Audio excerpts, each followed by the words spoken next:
Nabi SAW bersabda, La tahqiranna min ma'rufi syai'an.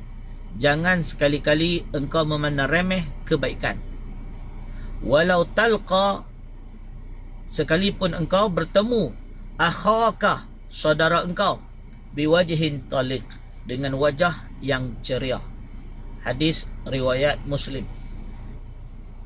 Walau talqa akhaka biwajhin taliq. Jangan pandang remeh sikit pun kebaikan yang kamu buat, atau apa jua kebaikan jangan dipandang remeh. Kata Nabi, walau talqa akhaka biwajhin taliq, walaupun sekadar bertemu dengan saudara engkau dengan wajah yang ceria, wajah maneh, wajah senyum. Senyum dekat orang tu besar pahala dia, walaupun remeh. Hadis riwayat Muslim dengan sanad yang sahih. Anak-anak yang dikasihi sekalian, pelajaran dalam hadis ini bahawa kebaikan itu semuanya disukai oleh Allah, dan kita tidak pernah mengetahui kebaikan yang mana yang akan dapat membawa kita ke syurga.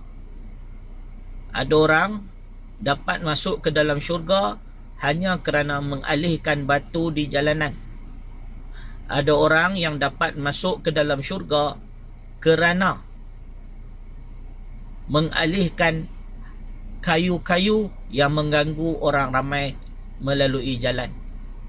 Dalam hadis daripada Jabir, bahawa Nabi SAW telah melihat ke dalam syurga, dan Nabi mendapati ada seorang lelaki yataqallabu fil jannah. Ada satu orang lelaki yang sedang tongging terbalik berseronok di dalam syurga, menikmati keseronokan syurga, kerana dia pernah mengalihkan satu batang pokok yang menghalang laluan orang ramai. Pokok tu dia pergi potong ranting-ranting yang menghalang laluan orang ramai, dan kerana kebaikan itu Allah memasukkan dia ke dalam syurga. Maka anak-anak yang dikasihi sekalian, sepanjang tempoh perintah kawalan pergerakan ini, jangan remehkan apa jua kebaikan, walau berbuat baik, berkata-kata dengan lembut, berwajah manis kepada ibu bapa, khususnya kepada kawan-kawan, sanak saudara, rakan-rakan, adik-beradik, guru-guru dan sebagainya.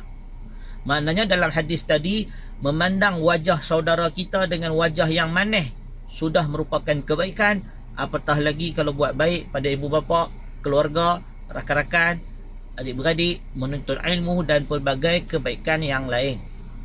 Maka sebab itu dalam hadis yang lain daripada Imam Al-Bukhari, Nabi SAW bersabda dengan maksud yang sama dengan hadis dari Abi Zar tadi, iaitu hadis ittaqun nar. Anak-anak pernah dengar hadis ni? Ittaqun nar walau bisyikkin tamrah. Ittaqun nar walau bisyikkin tamrah. Takutlah kamu kepada api neraka, walau bisyikkin tamrah, sekalipun dengan berusaha mengelakkan dari masuk neraka menggunakan sebahagian daripada biji kurma. Bisyikkin tamrah, separuh biji kurma, kalau boleh diguna untuk bersedekah, berbuat baik supaya dapat mengelakkan masuk neraka, maka buat. Nabi sebut dalam hadis, ittaqun nar walau bisyikkin tamrah. Takutlah kamu ke dalam api neraka walaupun dengan kadar terpaksa guna sebiji buah kurma nak membentengi kita dengan api neraka. Buat. Kalau kerana nak mengelak masuk neraka, kita terpaksa guna biji kurma, terpaksa bersedekah apa yang ada walau hanya ada biji kurma. Buat. Buat. Jangan tangguh. Buat. Ittaqun nar walau bisyikkin tamrah. Takutlah kepada api neraka walau dengan sebahagian daripada biji kurma. Falam yajid, kalau tak ada biji kurma nak buat macam mana? Kurma pun tak ada, biji kurma pun tak ada. Fabi kalimatin tayyibah. Kata Nabi, siapa yang tak ada, kalau tak ada biji kurma, habis nak buat macam mana?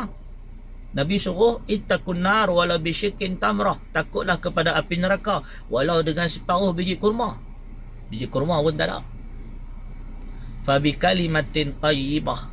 Maka kalau tak ada biji kurma, takutlah kepada api neraka, elakkan dari masuk ke dalamnya, fabi kalimatin thayyibah, dengan perkataan yang baik.